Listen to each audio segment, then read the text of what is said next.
What is the Xbox expansion pass? I don't know. Oh, hello.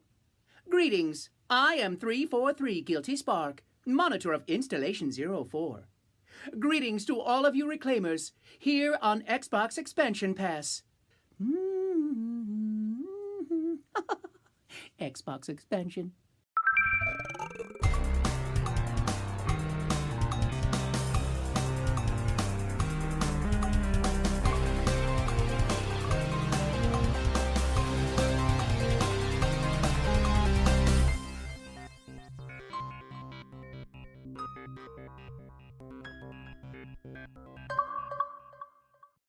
Welcome one, welcome all to episode 125 of the Xbox Expansion Pass, recorded on Sunday, March 27th, 2022. I am your host, Luke Lohr, the Insipid Ghost. In this episode, we welcome Stephen Frost, executive producer of Digital Eclipse, on to discuss his work in the gaming industry, dating back to the old days of yore in Sega, and now bringing his retro games to current audiences with Digital Eclipse. The Cowabunga Collection, the Mega Man Collection, and more are discussed in this, with even a small bit of info on Marvel vs. Capcom 2. Enjoy. Yet another week of gaming is upon us and behind us. Welcome to XEP, discussing all things in the Gamerverse as they pertain to the Xbox ecosystem. And as I am wont to do each and every week, I like to start the show by offering words of kindness to those who have made my gaming week better. And this week, my gaming week has been made better by Mr. Stephen Frost, executive producer over at Digital Eclipse, for joining me today. Late notice, I might add. Stephen, welcome to the show. Thank you so much. Thanks for having me. Yeah, I love trying to chat with folks and just share our love and mutual interest of games. And so it's nice when I can find the time to do it. So yes, thank you and welcome everybody. Absolutely. And so most recently, people might know your name from, we've got some Ninja Turtles love coming out in the next few Yeah. months to year, which I'm very excited to talk about. But I'd be remiss if I didn't go back to your extensive history in the games industry, something that spans game journalism to community management, all the way through game development. So Stephen, take us back. Take us back to when you first started in the industry. Sure. I mean, this goes back in the heyday to my college years when I was living in Oregon. Actually, I attended the University of Oregon in Eugene, Oregon, and leading up to that, I had spent a lot of time on computers and learning about computers. A lot of focus on website design and development, HTML. Back in the early days, when people were sort of learning about HTML, and it was the era of CompuServe and AOL and things like that. But I had a sort of a personal interest in website design and computers, and was trying to figure out what to do. When I went into college, I'd spent so much time with computers, I didn't really think of it as a feasible sort of employment opportunity. You just like, normally when you like something a lot, you don't really think about it as a job, because a job is a job. Mm-hmm. But while I was attending the university, I kind of saw an ad for a video game studio, well, actually PC development, specifically PC game development studio, called Dynamics, which was literally across the street almost from the university.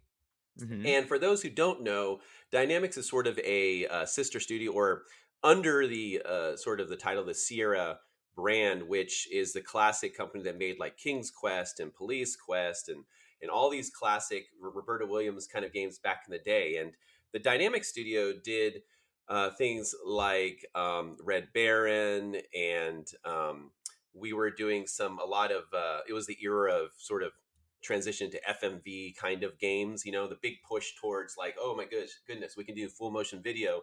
Let's put it in all of our games and somehow. So that was sort of like on the beginning of that. But I went over there and I saw they had some position for QA. I was still trying to figure out what I was going to do with my life, and thought, well, getting a job might be a good way to sort of progress along. And it was related to computers because it was basically testing PC games. So I went over there, walked over there at one point at lunchtime, and they gave me like this test. Basically, it was like, I don't know how many pages, 3 or 4 pages or something. And I quickly went through it, and they said, "Oh wow, okay. can you start tomorrow? And I'm like, oh yes, sure. So Tomorrow. Wow. yeah. So it was a pretty sudden thing. They really needed some folks.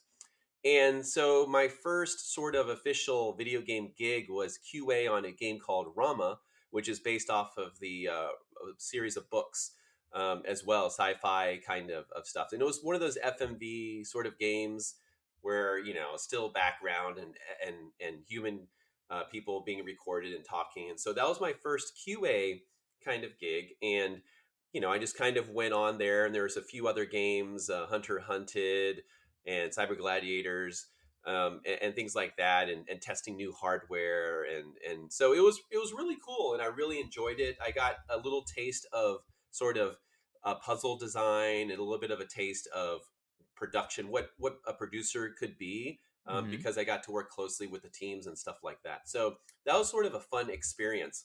However, being in Oregon, there aren't many alternatives or options for continuing that career if that's something that you're interested in. There were only a few different developers there. There was Dynamics, there was Trilobite, who did the Seventh Guest and 11th Hour game, for those who know that.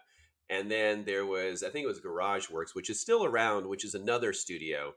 But there wasn't much to choose from. And so I came to the conclusion, like, well, over the years that I worked at Dynamics, that I wanted to continue this in some capacity. I didn't know how, but that I probably needed to move to another state, maybe California or Texas. Those were the two big kind of video game states at the time.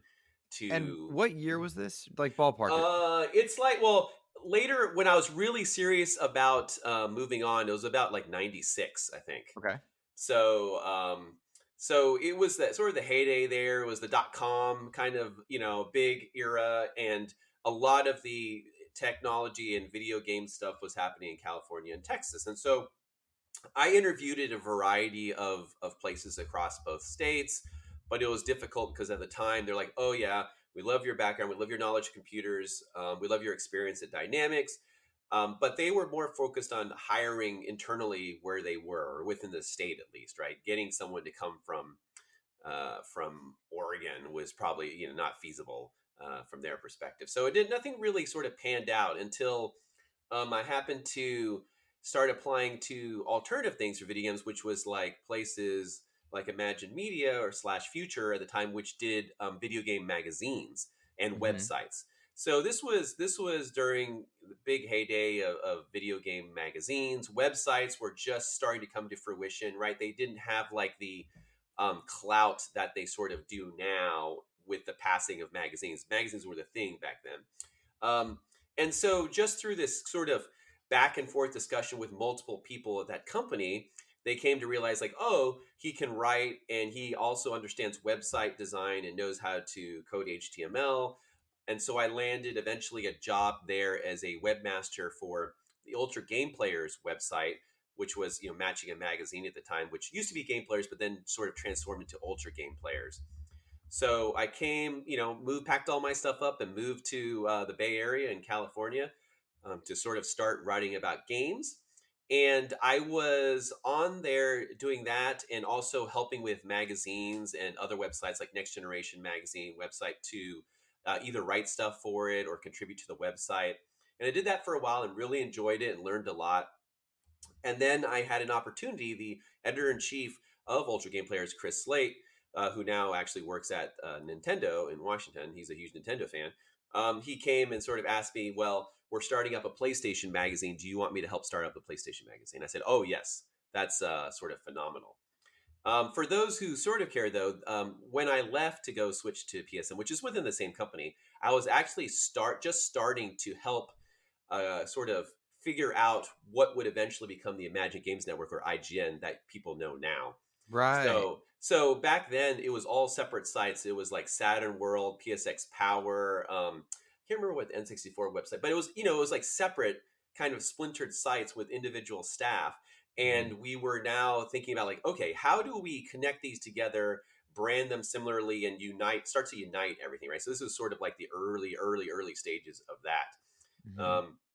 So I started thinking about that a little bit, but then ended up getting the opportunity to go to PSM. So I kind of said bye to that online team and just moved down further in the building to start PlayStation Magazine. and did that for about 6 or 7 years and had a blast doing it. In my 20s, getting to travel, cover video games. The rest of the people in the magazine were very close friends. So it's literally felt like just hanging with your friends, talking about games and traveling and getting paid for it. It was, as you can imagine, an amazing opportunity, and I learned a lot. And but during that time, during those years, back of my head, I always say, like, well, the real reason I came to California was to get back into game development. That's where I started. This is has been a long sort of stop or along the way, but I really wanted to get back into it. And so finally, after about 6 or 7 years, I just sat at my desk and just decided, you know what, I need to just decide to leave and do something. And so I started investigating jobs and looking up jobs, and there was an opportunity at Electronic Arts to work in their department called EA Partners, which is the department of EA that kind of works with external developers. So obviously most stuff, or a lot of stuff back then at EA, was developed internally by studios that existed there, but they needed people to help manage external teams. And some of the external teams they had were like Dice, who works on Battlefield. This was the relatively early days of Battlefield still, and a myriad of other companies. And so I came in and started working there. My first gig was on a strategy game, RTS sort of strategy game, similar to the vein of Warcraft. Really, it's like an homage to Warcraft called Armies of Exego. And my job was to sort of like help the team sort of make this game a little bit more accessible to more casual players who weren't necessarily diehard RTS fans. And so, this was my sort of second return to video games in some ways, and secondly for development. And so again, great place. Obviously, EA, huge company, lots of resources, lots of opportunities to learn. And so I worked on a lot of different types of games. Oddworld, Stranger's Wrath, for those who love Oddworld. That was an exciting project to work on. I worked on Ty the Tasmanian Tiger by Chrome Studios, and it just got a lot of experience working on different types of genres and different types of games and things like that. So worked there for a while, and Hold on. Now yeah, I have to interject, Stephen, only sure. because you've listed 408 places that you've impacted the game industry, and we're not done. Tell me what year we're in right now. So at this point, we're probably in 2003, 2004, Okay. maybe. Because So yeah, leading up, you've done the precursors to IGN. You worked at yeah, Official PlayStation Magazine, which so many of us had access to. You touched the Abe's Odyssey franchise. yeah. You've laid a lot of foundations here that I would venture to say have impacted and had ripple effects all the way through even to today. Is that weird to think about for you?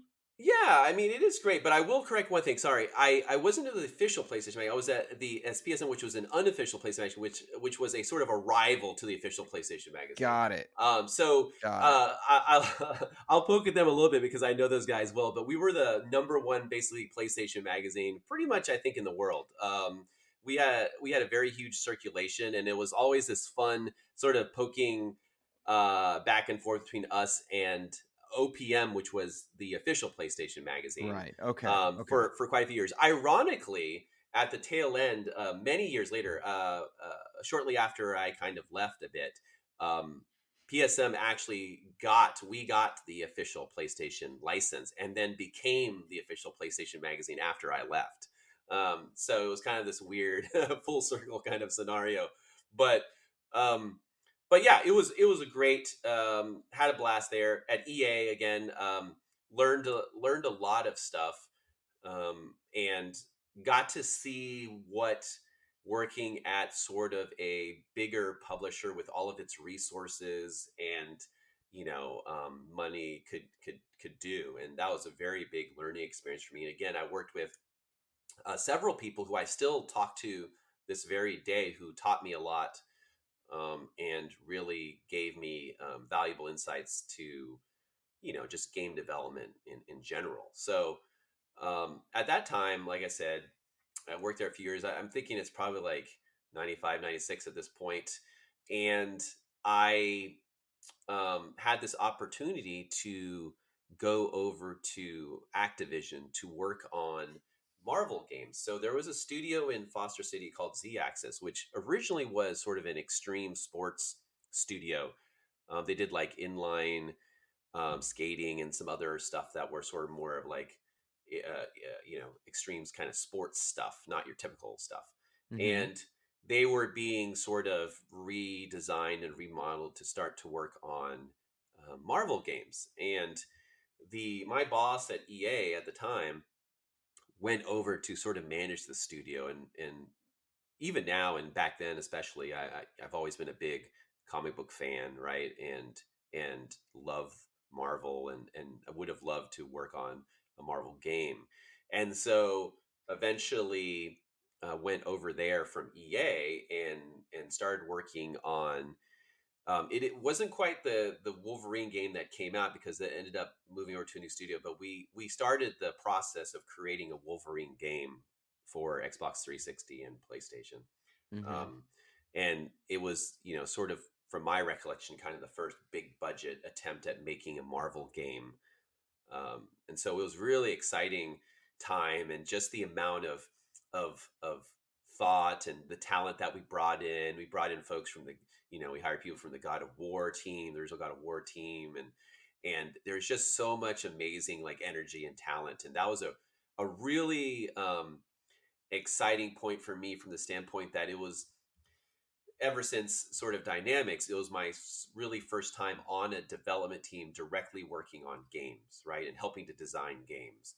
And to work on a Marvel game of all things was especially exciting. And so just seeing that, the early phases of that game come together, its designs, contributing to all of that stuff, especially in the early stages, because these teams, they start very small, start like 7 people before they balloon up, right, dramatically. So that was really really an exciting sort of time, and my sort of exposure again to working directly on a development team. So at this point, I've had working with external development teams at EA, and then again working at internal development teams at Activision. So was there a few years, I think about 3 years maybe. Mm-hmm. And just through sort of no fault of our own, the sort of Activision mothership decided to kind of change the priorities of what the studio was working on and what we were going to do and things like that. And so we ended up, unfortunately, having to transition to help out other studios, like working on true crime, things like that. And there was a lot of uncertainty about that studio and what was going to happen to it. And so I decided, just to be sort of safe and just to continue my journey, to sort of head over to another company where I can continue my career. So at that point, I rejoined folks that I worked with at EA and joined Sega. And that was certainly a bulk of my career. That was in the city. Sega's in San Francisco. So my first gig in the city, and first sort of real opportunity to work with a company that is predominantly Japanese based, right? Mothership is in Japan. And obviously getting to work with a variety of franchises and games that people still love to this day. And so, I started when Sega was at one building, and then we ended up moving to another building later on. But during my time at Sega, which was almost a decade, really, I worked on various licensed stuff. I worked on Marvel games, Iron Man, Thor, and things like that. And the ironic aspect of it is that when I was at Activision, we had a lot of those Marvel games, and eventually Activision, for lack of interest, the movies hadn't come out, right? Iron Man was just in the early stages of potentially coming out, and at that time, Right.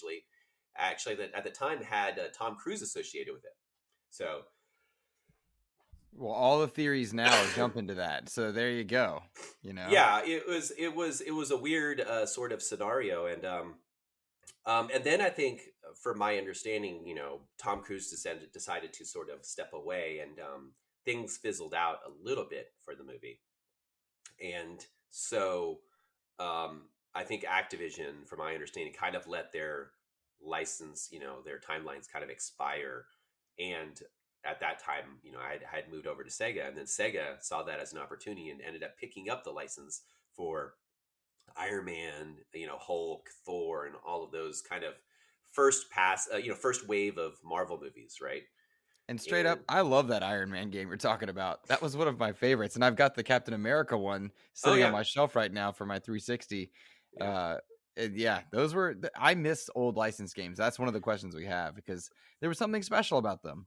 I thought. Yeah, I mean it's an interesting scenario, and it was still during the time where we tried to invest the appropriate money and time into it, but it's really tough because even the movie industry, even Marvel, who was starting to get traction because of the success of Iron Man, was trying to understand sort of how video game development works, and like how can the movie team and other groups kind of work together in a cohesive way to help each other.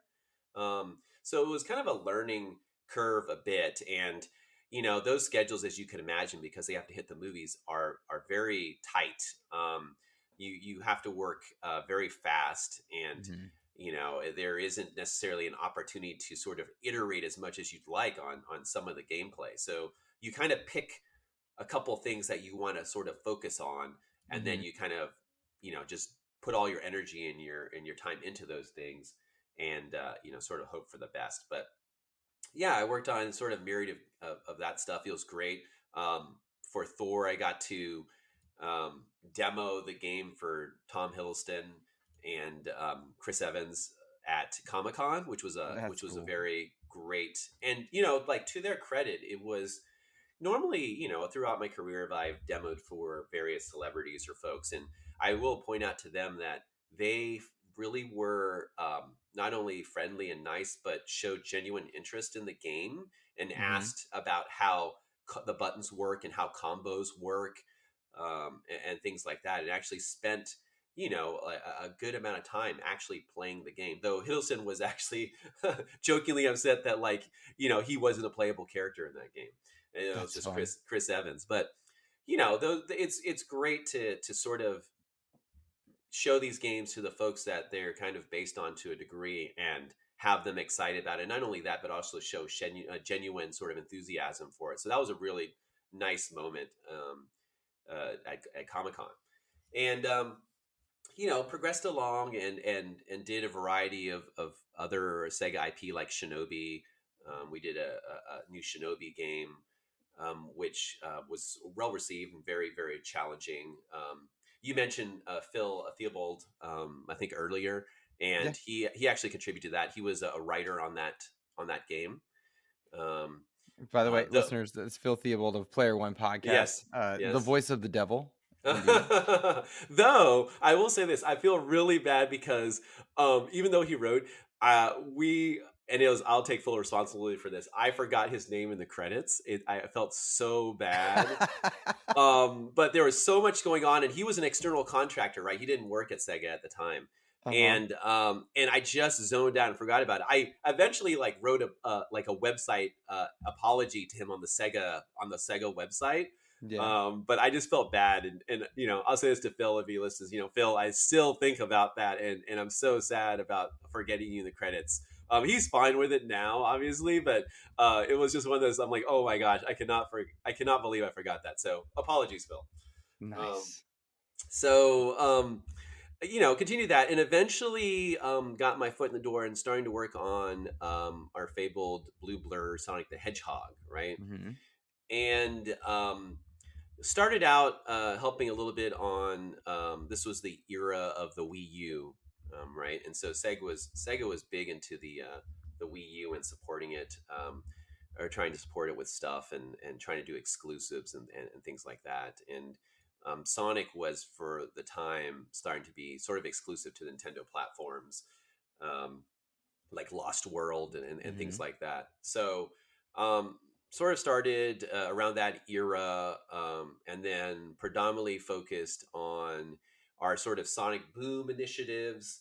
Um, not only the sort of game stuff, but also for those who are not familiar with Sonic, kind of matching an animation show, which really went off and did really, really well. I'm really proud of that cartoon, and the quality of the writing and everything. So, but it was a multi sort of tiered effort to try to um, take a little bit more of a Western approach to Sonic, which is obviously predominantly developed by a team in Japan, Mm-hmm. and try to adjust the humor and sort of how the sort of the tropes or the personality types are for the different characters, and try to sort of elevate them a little bit. And it was a big endeavor. Some things worked out better than others, but I think the highlights of that sort of in efforts were like the cartoons, and also the this whole merchandising stuff, which did really well for Sega, and it had a huge boon to their sort of interest in like merchandising and licensing and things like that. And so the toys, especially, did really, really well for them. And I think, ironically, and I can't correlate these two things really, but I think that it helped definitely contribute to the general decision to move the headquarters from San Francisco to Southern California. Mm-hmm. Um, How'd you that know, work? I think Like, Sega, I think Sega wanted to get a little bit more into the licensing and Hollywood and things like that with Sonic and some of their other IP. And what better way to do that than to move closer to Hollywood, right? Um, so this was one of those kind of abrupt decisions. I think that was made. It was kind of thrown onto folks a bit suddenly, I would say, in a nice way. And so I think a lot of people at Sega had been working there for quite a long time. I've been there almost a decade, but I wasn't by far the person who'd been there longest. There have been people there 15, 16 years, which is, for the video game industry, a very long haul to be at a single location, no doubt. Um, but I think that a lot of people just decide to sort of part ways and stay in the Bay Area when Sega moved south, and and no harm, no foul. They had to do what they wanted to do, but a lot of people, I think, were entrenched in the Bay Area and wanted to sort of stick around. And I was one of them. So, but at that time, after like 3 or 4 years of working on Sonic, and there's no doubt that Sonic is a bit of a stressful gig. I had some of my highest highs and my lowest lows, working there. And I will just say that to the folks who came up to me as Sonic fans and chatted with me all those years and at the conventions, and especially Sonic Boom in New York, which was an amazing experience to sort of MC. But the genuine fans who come up and have a heartfelt sort of connection to Sonic, and Sonic was the games that sort of helped them get through a tough time in their life and things like that. mm-hmm. Those stories are amazing, and sort of like the highlights of my career from the standpoint that they're the high of the highs, right? Like you make a product or you contribute to products that touch people or have a positive influence on them, Mm-hmm. and that's all you can really hope for to a degree, right? As far as when you wake up in the morning, and to that regard, I'm so thankful to the Sonic community, and those who I got a chance to talk to in my brief time working on Sonic. On the opposite side, which is always difficult, Sonic, as you may know, has a very polarizing effect, not only on fans, but people viewing it from the outside as well. And with so many different game types and so many iterations of Sonic through the years, there's a lot of splintering of the community, I feel. Mm-hmm. And there's a lot of sort of arguing back and forth about like what type of game is better, and which versions of characters are better and things like that. And that's sort of the part, and you get that with any sort of community that is large, right? Mm-hmm. So that's the unfortunate sort of aspect of any IP that's always tough, right? You get barraged with negativity sometimes, and things like that, and some of it certainly is deserved, no doubt. But it's always better to approach things from a creative perspective, like, hey, you guys could probably do this and make things better versus just yelling, right? Yelling doesn't really accomplish anything. Mm-hmm. So, but it gave me a very big perspective of like the highs and highs and lows of any particular sort of project I've worked on, and it did give me an opportunity, like I said, to sort of host Sonic Boom in New York, which is this regular gathering of Sonic fans from around the world and who come together to sort of celebrate Sonic and what he and his gang mean to them, and being on stage and for like 5 or 6 hours or whatever it was, emceeing that event in front of like thousands of people is amazing, right? And just the positive amount of energy in the room and just getting to talk to meet to people, still to this day is a very, very great moment and just a thing that I look back on fondly. So that was, while the second move to Southern California was kind of sucky in some ways, the highlights of Sonic Boom and things like that really, I felt like I ended Sega on a kind of a high note from that regard. Mm-hmm. But at that time, like I said, I was a little bit burnt out, tired. I wanted to take a bit of a break from the industry and kind of rejuvenate and figure out what I wanted to do next, since I had been working with quite a few large publishers during those times. And so took a time off and things like that, and then just through sort of chance got in contact with Mike Micah, who you mentioned previously, and just started talking to him about like Other Illusion / Digital Eclipse and what they were doing and what their goals were for the future. And I knew several people who were working there from, again, my journalism days back years prior, and just said, "Oh, you know what? This is great. This is a small right now but growing kind of studio. Their sort of mission of preservation and kind of the direction that they're going in, I agree with fully. And being a smaller company, I feel that there's a lot more opportunity for me to get in there and make an impact, help make decisions, and sort of help drive where the company is going as a whole. And so I felt that was a good place to return to when after my break, and I've sort of been there ever since for the last almost 5 years at this point, I think. So yeah. Well, that is extensive and awesome and amazing, and it brings us to Digital Eclipse, which you said you've been there 5 years. There are a lot of projects that people are probably very familiar with of late, both from their childhood and what Digital Eclipse has produced in the last few years. What was Right. the first Digital Eclipse project you worked on? And then I suppose for clarity's sake, what does Digital Eclipse focus on for the listeners? Sure. So I'll start with the what we focus on. So Digital Eclipse as a whole, has been around in various iterations for quite a few years. Back in the day, we actually did, and I wasn't there obviously, but we did some of the first, kind of early emulation that was actually released as a retail product, right? With the Midway, we did a variety of Midway games and things like that. So I think really, as far as seeing a commercially released product, we were right there at the foreground with emulation, and being some of the first folks to kind of do that. And the company has kind of gone through some growth and shrinkage as it became part of larger entities like Foundation 9, and which was a group of studios, and then eventually that kind of splintered off, and folks went different ways, and then Andrew, who's our head, got back the rights to sort of the Digital Eclipse brand and wanted to sort of bring that back in a meaningful and important way.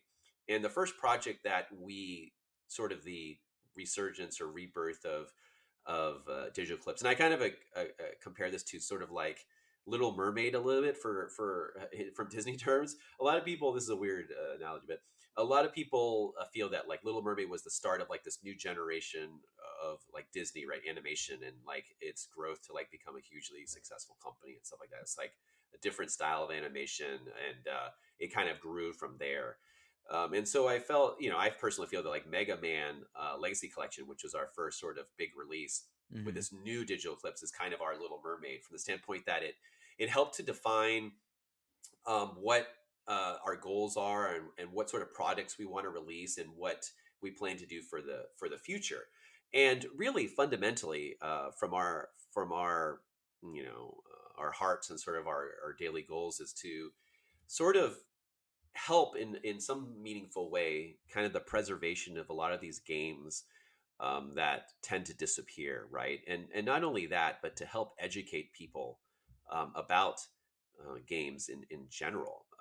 As most people might know, through the lack of just continued re-releases of games and the closure of online stores, you get a lot of products and a lot of games each year that kind of disappear into the ether, that have no easy way of sort of being re-released again. And you would never imagine this for, say, the movie industry, right? Even older movies, Casablanca and Sound of Music, or any of these older films that um, were key, important sort of influencers in the industry, they get re-released over and over again with every new sort of format that is released in the movie industry. And while early on there was definitely a problem with like the loss of movie footage and things like that, that to a degree has been resolved. And most movie studios and even indies understand the importance of preservation and keeping the film and digital content sort of alive. So it's not a strange thing in the movie industry to see movies being re-released over and over and over again, and always being in the forefront so you don't forget about them. However, in the video game industry, it's very, very different. You know, due to differences in the platforms and how things evolve, and due to the closure of online stores and services, it gets harder and harder for players to gain access to older games, unless, of course, they somehow have it physically, or stored digitally on a hard drive on a console that they're not going to do anything with. They're just going to keep it to protect it. There isn't a clear cut way to get any content that you want, even though it's existed before, because it's been on another platform, right? So our key thing is to try to continuously take sort of older classic games that people have grown up with and have a fondness for, an attachment for, and then bring those to the forefront again on modern platforms, and hopefully not only reinstill that sense of nostalgia in fans, but also, if we do our work right, bring in a new audience or a new group of people who might just sort of be familiar with the properties or the IPs, and because of the presentation that we provide, have some interest, and then also pick up the collection and learn about it, right? So in general, we love to do this preservation thing, which is, in our way, bringing classic games to the forefront again on modern platforms. But not only that, because you see a lot of people who release collections in a limited way, on consoles and PC. But what we try to do is kind of go behind the scenes and also provide the context behind the game in order for people to understand why it's important and why we're doing this collection in the first place.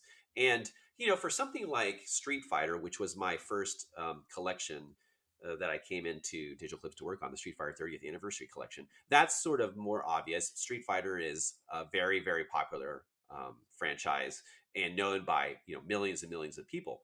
However, in the cases of, like, for example, SNK 40th Anniversary Collection, which came just after Street Fighter, which is a collection of pre-Neo Geo Atari games for the most part. And when people think about SNK, even if they are familiar with SNK, they predominantly know it from the Neo Geo era, right? That was the big heyday, arcade cabinets and things like that people know. But there was an era before the Neo Geo that was very important as far as not only SNK as a company, but about their influence on the industry as a whole, and the types of games that came out that made an impact and sort of drove inspiration and sort of innovation for years to come. And that collection, for example, is something that most people would not be familiar with as far as the games included in it.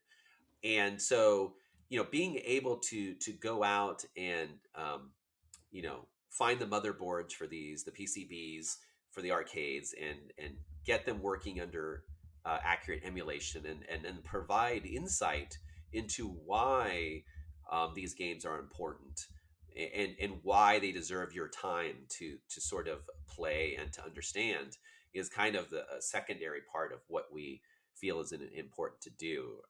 Right. And normally, I'm thank you to SNK, honestly, for this.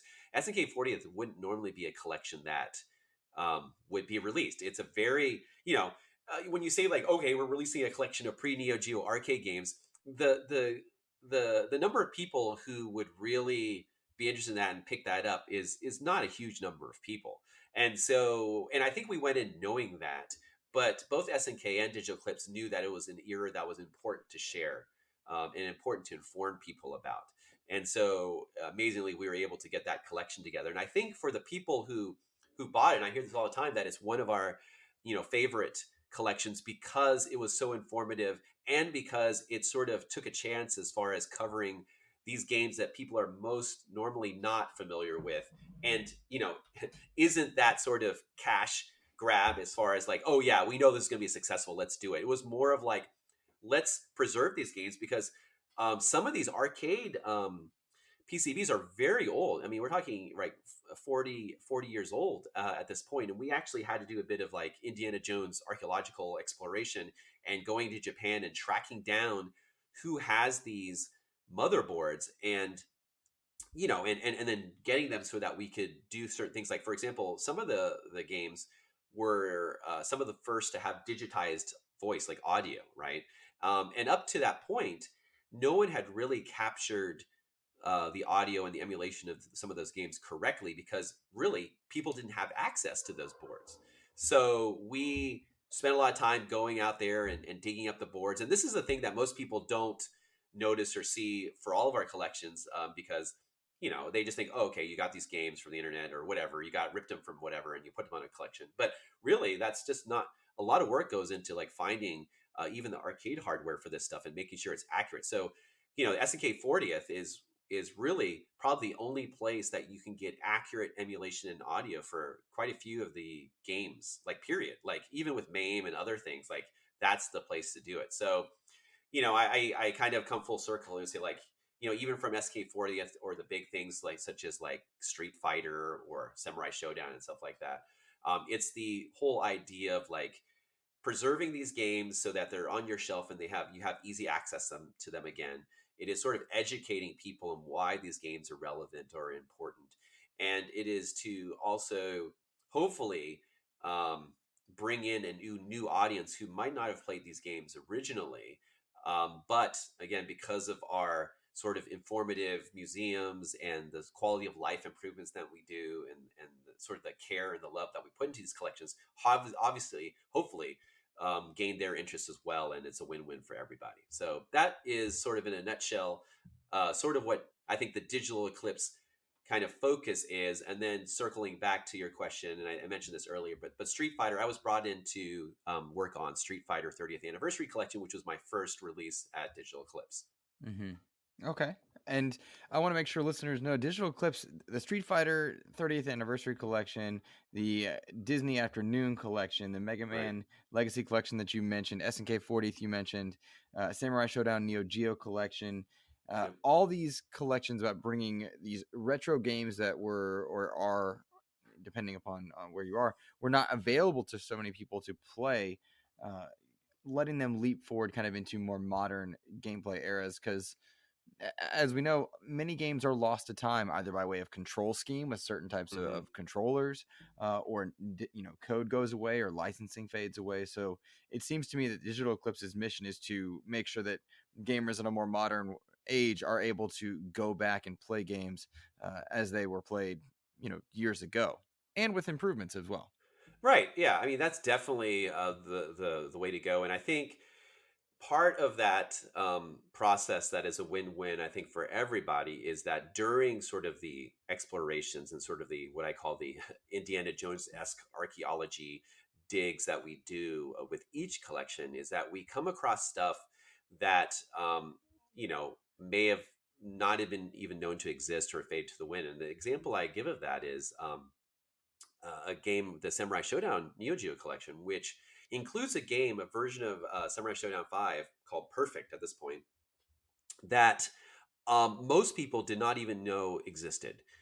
It was only sort of really discovered during our interviews and talking to former employees of SNK and asking them about the Samurai Showdown games and their impact and their work on it.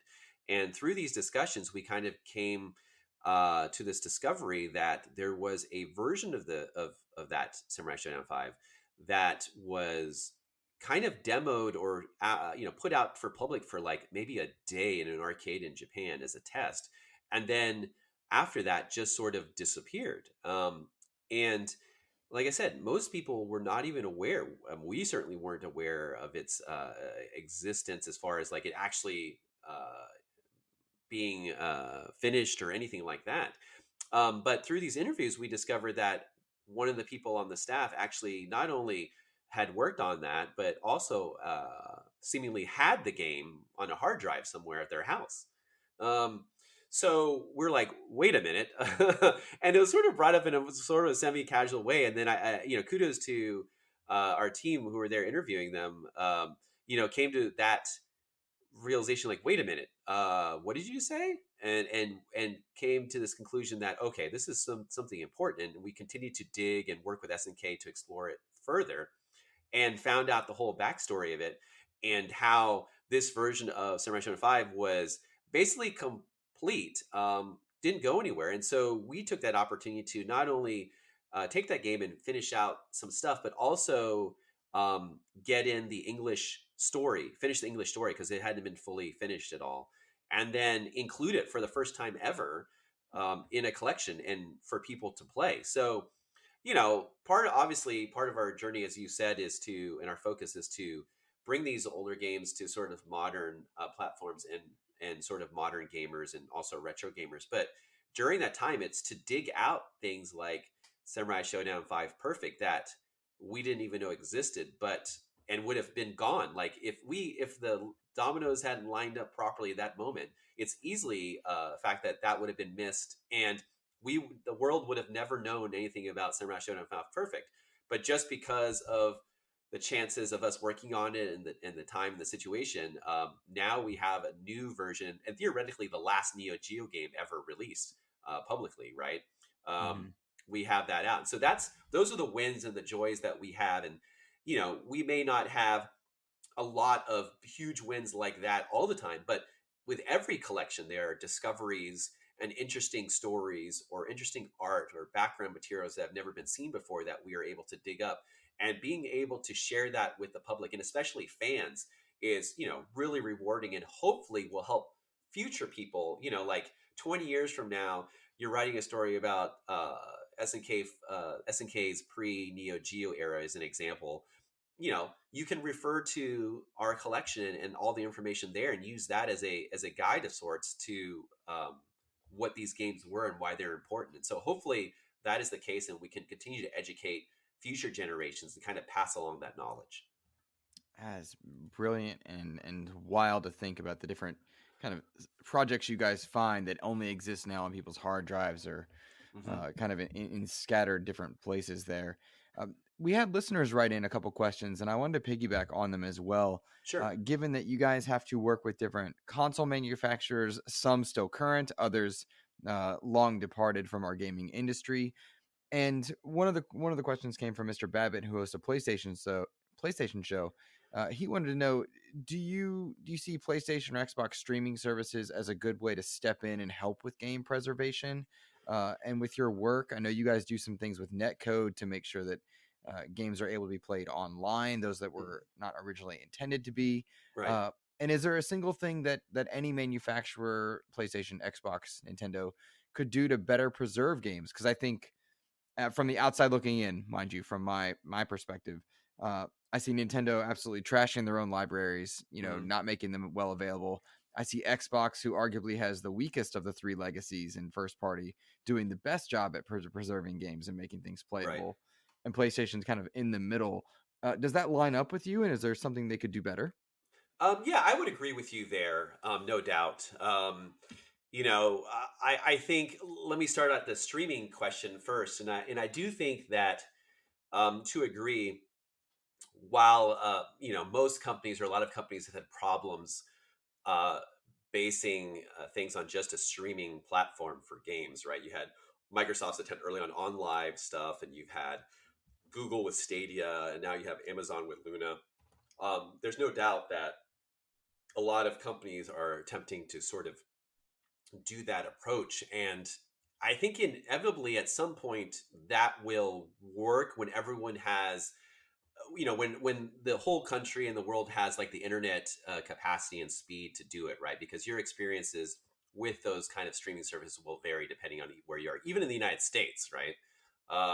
So what I like about streaming in general is that since all of the game and all of the sort of functionality and stuff like that is done on a server in a remote location that is generally quite powerful, you are able to play, and obviously Stadia was an example of this, be able to play games that would generally require higher end PCs, but be able to play it on, say, like a phone or something like that, or like a Chrome browser or things like that, whatever the strength of your power of your PC is. So I think there is that idea of being able to run games remotely and then be able to access them on any platform is, as far as an end goal, a very good one, because it reduces the sort of cost of entry from the standpoint that you can pretty much run it on anything, or TV, for example. Um, and with a little bit of work, things like multiplayer and things like that can be very, very easily done on those platforms. So you can retain a lot of that stuff. The problem is that there isn't a consistent group that's sort of trying to do that universally. And I don't think that would be feasible. I think it would require the first party folks, Nintendo, Microsoft, and Sony, for example, to kind of do this on their own. And to a degree, they are. Like Microsoft has obviously tried this a bit. They're still doing this with their sort of xCloud sort of stuff. Sony has done this with their PlayStation Now sort of structure, as far as focusing on streaming games and things like that. Nintendo, not so much. So I think that we're still in the infancy of that kind of idea, but I do think that maybe decades from now, um, once you get the platforms and you can run these games on a server, powerful server somewhere, that could be the most direct way in order to provide access to a larger library of classic games or older games to a large audience of people, right? So I think the direction of the streaming stuff is a good thing. It hasn't quite gotten there yet, and it's predominantly focused outside of like some other smaller companies who are focused on retro. It's predominantly, I think, focused on modern games to a degree, or in the last, 5 to 10 years, the type of games that are being streamed for the most part. But like I said, I think that is a solid direction. Um, Secondly, what I do feel is important, and Microsoft has been sort of a leader in this in backwards compatibility, is to develop a way of building your consoles or the platform layer to continue to allow for future systems to be backwards compatible to a degree. And I think doing that is very, very important. Um, Hardwares fail and consoles die before games disappear generally. And so being able to play older games on modern systems is always a great thing. So I applaud Microsoft for their efforts on that endeavor. Sony, I think, is starting to get there. I think with the rumblings and rumors of their potential variations of PlayStation Plus and things like that, and sort of backwards compatibility, it seems like some stuff is brewing over there, and they see the significance of it. They might be, a bit slower than Microsoft in having that occur, but you've seen snippets of that in the past when they did various like PlayStation emulators as one-offs for individual games and things like that, but not to a broad scale. But I think the company as a whole, my feeling is coming to the conclusion that that is important, right? So I think that you're going to see some big strides by Sony to maybe work on emulators or improve their streaming platform to allow for a little bit larger and longer access to sort of games. Um, Coming to Nintendo, that is a tough one, right? Um, I I think being a Nintendo fan, and I think most Nintendo fans will agree with me in that it is difficult being a Nintendo fan sometimes because of the way that Nintendo approaches their legacy games, right? Um, it's very hit or miss. The way that they release them is hit or miss. There isn't a consistent manner in order to get the games that you want. And oftentimes, as consoles disappear, it's you can't, and stores are closed. You can never get access to those games again. So it's very, very difficult, especially if you don't have the physical release of said game. So I think they, as a company, have a lot to think about, and having some of the most rich library of legacy IP and games, it is a little bit tragic. I feel that they haven't put more company resources, because Lord knows they have the resources and the money and the time to do this. I feel that, and maybe the you see that in the Switch, the sort of Super Nintendo, Genesis, NES emulation layers. Maybe that will continue to grow, and they will add more and more systems and continue to add to that. So maybe this is the genesis of a bright future for Nintendo and Nintendo fans, from the standpoint that they'll continue to build upon what they have on Switch Online and grow from there. But I do feel that there is a lot that they can do, and for all three companies, they have the manpower, they have the money and resources to build these emulators. Sure, they can take time, years even, for some of this stuff because of the complexity of the platforms, but they have the time to do it. And I think, knock on wood, that some of them at least understand the importance and significance of this and are now sort of putting resources towards that. We may not see the fruits of those labors for years to come, but I think in the coming years, we will see an improvement from them, even from Nintendo, on that regard. Will it be as much as we want it to be? Probably not, but it is at least forward progress in sort of in the right direction, and sort of to help, hopefully to help them out and to sort of fill in the empty spots. Hopefully Digital Eclipse can help contribute to that, as well. It feels like you guys are doing that by way of the Eclipse Engine and some of the things that you guys have built around game preservation. Basically, the original game comes in, you guys put it into the Eclipse Engine, and then that makes it that much more portable, if that's the correct word, to other platforms. Is that right? Yeah, the Eclipse Engine is sort of a layer, really, because we have obviously a lot of emulators that we work with across a variety of platforms: arcade, NES, Genesis, Super Nintendo. It just goes on and on and on. Mm-hmm. And they obviously handle games in a different way. The original hardware was written, designed in a certain way, and so in order to make that more manageable, we have sort of this layer that's part of our internal engine, that allows sort of a communication layer between the emulator and our engine, and handles things like the controllers, and how many buttons does the system have, right, and how does that map to current whatever system you have it on, right, and allow people to configure it. How is the video and audio handled, and what do we need to do to that to process it, and things like that. So it's kind of crucial from the standpoint that it's the sort of a part of the crucial layer that allows our emulators to kind of run more easily on whatever system that you want, right? And especially moving down, because we get this all the time, but years from now, maybe someone will come back and say, hey, Capcom or someone will say like, hey, we want to work on, Street Fighter 40th anniversary or 50th anniversary or something, right? Down the road. We don't have to completely start over, because we have all the arcade games running in the Eclipse sort of engine layer, and we have all the hooks and everything like that, and then we can easily transport that to another future platform, whether it be like PlayStation 6 or Xbox, whatever they call it, or the next Switch, right? So Right. it's sort of helping for future us too, in that it we do the work now, we get it all hunky dory and working properly, and then that's easily transportable to future endeavors, and we don't have to like put in a ton of effort again um, for those particular collections. So that's the idea. It's kind of future proofing a bit, but it also currently right now, sort of in layman's terms, just makes it easier for us to be able to take emulators and have them work across a large variety of systems as easily as possible. Gotcha. And that question came from Hypecaster. I want to credit him. Well, take me now to what is, in my mind, one of the most anticipated games collections of this year. I think the Cowabunga Collection.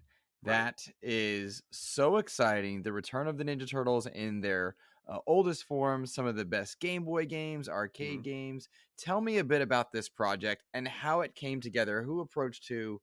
Give me the rundown on this. I'm stoked for this one. Yeah, I mean, this is a great one. Every so often we really get to work on some properties that everyone is very excited about. I mean, obviously, with every Digital Eclipse product, there's always a group of people who are very excited about the property and stuff like that. But I think Turtles sort of transcends, and like it's one of those things where everybody involved in it and who touches it is very nostalgic for it and very excited about it. And this is something along with we always have a good partnership with Konami. We've been the main studio, and I've worked on a few of these. We've been the main studio for Yu-Gi-Oh for quite a few years. I don't know how many people know that, but really, if you're a Yu-Gi-Oh fan, you've probably been playing predominantly Digital Eclipse made. Well, it's not under the Digital Eclipse brand, but it's the same group of people. It's Other Ocean. So I've worked on a fair share of Yu-Gi-Oh games over the last 4 years or so, and so we've always had a very good relationship with Konami, and obviously Konami has some wonderful IPs like Castlevania and Contra, and of course the Turtles games that they've done in the past. And so we always are in contact, and over the years we've discussed things like doing a Castlevania collection because we have a lot of fans at Digital Eclipse who are huge Castlevania fans. But that's never sort of came to pass. Those were things that like Konami wanted to try to do, I think, internally, which they did. Obviously, they released a collection of Castlevania a couple years ago, probably 3 or 4 years ago now. But in the background was always Turtles, and we never put a lot of focus or energy into that, pursuing that, because we always felt that like the licensing rights to it would have been a pain across all the games, and having Across to like what, 13 games? yeah, it's like 13 games. Yeah, it's 13 games. So just trying to get the rights to include all that stuff, and work with Viacom and Nickelodeon, and just the amount of like ducks in a row that you have to get in order to get everyone to sign off on that, right? Is amazingly difficult, which is why you don't see this stuff that often. These collections that often. It's always one-offs or things like that, because it's so much work just to get clearances for everything, and the amount of work to go in and say like, what do people own? Do we own this, or does Viacom own this, or who owns this, and who owns this? And so before you even start on the first line of code, there's a ton of work that goes into figuring out the logistics of like who owns what, and can we get the clearance and things like that. So we never, like I said, we never sort of actively pursued it until probably a couple years ago, when there was a glimmer of hope that like it might come together, and that Konami might have some interest in sort of releasing it. So we talked about it, and eventually just more and more work got done with it internally at Konami, and the clearances needed and things like that. And then, they came back to us as like, hey, we can do this. We've got all the rights. We've got the necessary people involved and things like that. So if you guys want to do this, let's do this. And of course, we are very excited. And one thing I will say that is a little bit unique about this project is that, Konami, when we were talking to them seriously about signing on to do this, is that they had already spent a lot of time thinking about it. They had very clear ideas of like what they wanted included. They had suggestions of some of the games that they want, and things like that, and many design sort of ideas and concepts, and which is something that you don't normally get when you're hired on to do a game, because most of the time publishers expect that you are going to come up with stuff, right? You're going to say, okay, here's the idea. Now you guys go off, come up with the idea for everything, and then pitch that to us, and we'll say if it's okay.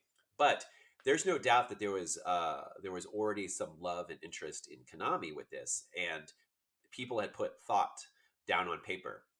And we really appreciate that, because we knew going into this project and that it wasn't just our excitement, but it was the excitement of Konami as well. And that's generally a recipe for success when you have two sides who are very passionate, very excited about something. Good things come out of that, right? So they said, let's do this, and we did, and that's sort of how the start of that collection came to pass. And I think obviously early on, you always kind of debate about what games should you include. Do we split this up and things like that? But to their credit, Konami's like, no, let's go all out. Let's get as many of the games of the classic games as we can into this collection. Of course, for us, that's like music to our ears, right? It's like, yeah, let's over deliver, right? Most people are not going to expect this many games. If we can do this many games, let's do it and wow people. And they were on board. And so early on, we were saying like, yeah, let's get all of these games, all these 13 games, which is large for a collection of this sort, and get them all in there. And so we were able to do that. And again, to their credit, Konami's credit, they worked really hard to get us behind the scenes content, and just a wealth of art and images and things like that, and a bunch of other stuff that we haven't even revealed yet. This is a huge collection, no doubt, to have been worked on, and as far as its content overall. And I can't wait until, and I've said this before in some of my tweets, I can't wait till we can share more. And we've given a little bit of a glimmer of that, like we talked about some of the sort of mini strategy guides that have been made in this collection to sort of represent the old classic magazines of old, like Nintendo Power and things like that in the heyday, and kind of capture the magic of that. And that's just sort of one small component of some of the stuff we've done. So I have no doubt that if people were sort of floored by just the game footage that was shown at the Sony's State of Play, when we really announced stuff for this collection, I think they're going to be quite a bit blown away. Recently at GDC, a bunch of incredible Game Pass numbers came out as far as like engagement and whatnot. Mm-hmm. Is that something that appeals to a collection, or something like Digital Eclipse, where you've got all of these games when you've got people investing into it? Or is it better off to be IP dependent, like Ninja Turtles might garner more interest than Aladdin, or not, or the other way around? Like, how does that factor? Yeah, I mean, yeah, Game Pass is amazing. I think as a service, it's incredible. My always concern about Game Pass, if I were to say this, is that it reduces the need for people, or a lot of people, to buy physical, right? Mm-hmm. Which is sort of how the easiest way for things to last a longer time, right? So my fear is, to a degree, not if we're following the whole streaming thing that we talked about earlier, where we continue to add and add and add. That's one thing. But the inherent design of Game Pass, where 1 month you have a selection of games, and then the next month they're gone. Some are gone, right? And they won't ever appear on Game Pass again. That is a scary proposition for me, because what it gets is people playing now and seeing the value of being able to play a game now. But once it's gone, it's sort of gone. And if you miss the window of getting it, physically, or maybe there isn't a physical version, then potentially that game could disappear into the ether, right? So what I think Game Pass is excellent for is encouraging people to try new games and new experiences, especially from indie developers, who you may not, people have a limited amount of income and some of that. You can't go physically buy every indie release that's available, if it is available physically. But on a service like Game Pass, you can easily jump around and see stuff that interests you. And I hope my desire is that if people do find something on Game Pass that they really like and enjoy, that they go and they also buy it physically in order to not only support the original development team, but to also aid in sort of like, hey, 5 years from now, 10 years from now, if I want to play this game again, I have it on my shelf and I can access to that. Right. Gotcha. So, yeah. That makes sense. I kind of just a few more things to touch on as far as Cowabunga Collection. Sure. Some of the games in the Cowabunga Collection, either way by way of their control scheme or just their initial design, would be considered way too hard for modern audiences. How do you guys factor in as far as extras going, or if you want to adjust or make it possible for people to play through games? Is that something you even want to do? Because it would seem to combat the idea of game preservation on some level. Right. I'm thinking about the NES Turtles game, right? Or Right. the Infinite Continues in the arcade game, and some things we see, some things we don't. Right. Right. We are, yes. We always like to give players choice, right? So everything we do is optional. I give it the example of like in later releases of Mega Man Legacy Collection, we actually give the option to overclock the CPU for the NES in emulation, so that you can get rid of either you can get rid of the sprite flicker, right, which is notorious for some of the from the early games, or you can remove the limitations, the number of sprites on screen limitation of the NES, so that you don't have again, flickering issue or slowdown and things like that, right? So we kind of view these sort of things, quality of life improvements, in a couple of different ways. Um, the first one is with Rewind and the watch movies. And let me explain watch movies or replay movies for those who might not have understanding of it or haven't picked up any of Digital Eclipse collections. Is that we actually developed a system for recording the playthroughs of entire games. And most people are like, oh yeah, it's just a movie, right? And like, no, it's actually not a movie. It's quite more complex than that. We actually record keyframes, and we record all the inputs, the controller inputs of the person playing the game, so that at any time when you're watching this, and you can skip forward and backwards just like Netflix or any other video, but since it's the actual game, at any time you can sort of pause the game and then jump in and start playing right at that moment. It's kind of a magical thing for me. Even when I see it today, it's amazing because, you can skip forward and you like say, oh, you know what? I played the first 3 levels. I want to play 4. I just skip forward to level 4 and then just start playing there. Or I can go back, or I can watch someone play this and help me solve a puzzle, or help understand like where I'm supposed to go in a particular level. Right.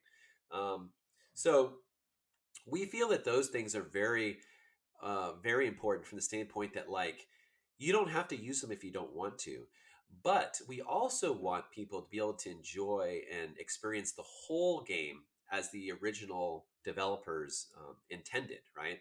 And in most sort of situations, limitations like hardware limitations or performance limitations are things that the original development teams could not do anything about. And so they tried their best. And so the options, like I said before, where we can try to increase the number of sprites or reduce the flicker and things like that.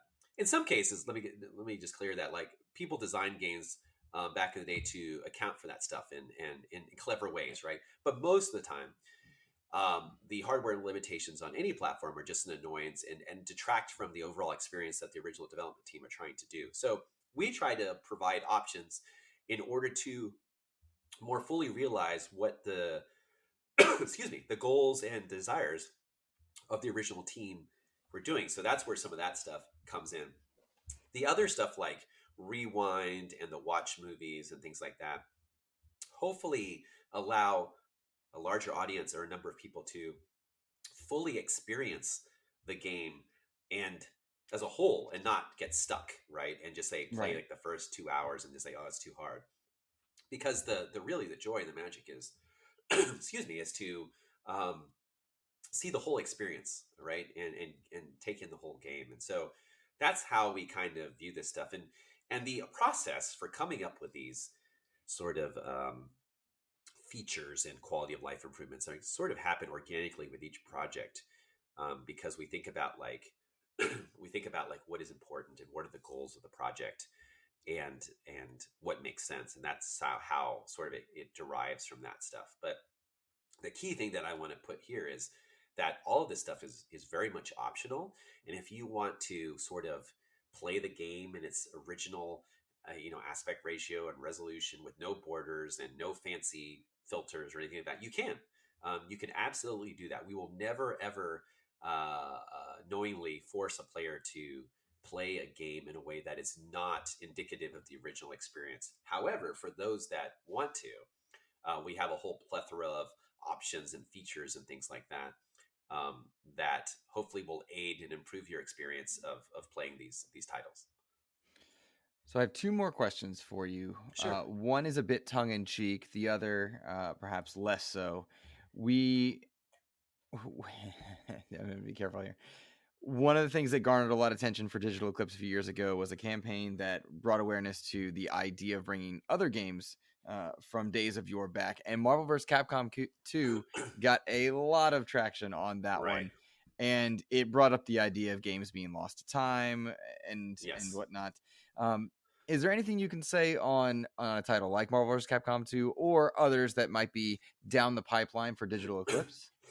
Well, I mean, we're always working on a lot of stuff simultaneously, right? It's never just one project at a time, and we always look at, specifically Marvel vs. Capcom scenario.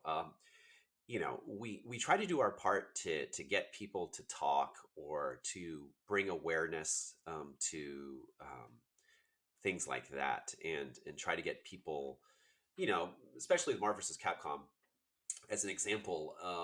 The number of parties involved is quite a lot, right? And things have shifted, and oftentimes with these sort of franchises, people are unsure of who owns what or who needs to give clearance for what and things like that. So it's a tough one, right? It's obviously a tough one, which is why those games haven't been, or that game hasn't been available for a while. So I mean, I don't really have anything to add that I can talk about MVC. The whole sort of public kind of facing campaign to get that released. Sure. Um, you know, uh, Whenever there's a window for us to try to contribute to that stuff, or try to encourage people to release stuff like that, or even if we don't make it, we try to do that. We do a lot of just like talking to companies in the background, and saying like, hey, what are you guys doing with this? What are you guys doing with this?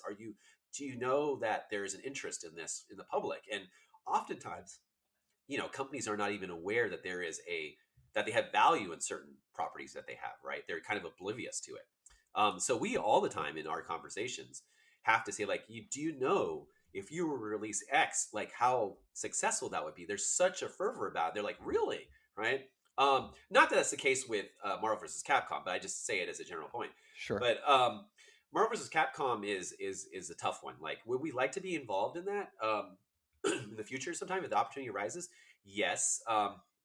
Do I feel that the campaigns by major influencers and such in the public about the campaign have been noticed by the parties at Capcom and Disney, et cetera, and Marvel? I would say yes, certainly. To what degree that results in another release, it's hard to say right now because these things take time. But all I can say is to encourage folks is just keep it up. Like, keep getting the message out there. Keep showing that there is an interest for any sort of property, right? And people will hear, and inevitably at some point there will be people at these companies who say like, you know what, this drive and this interest has been going on for a long time now. We should really do something about it.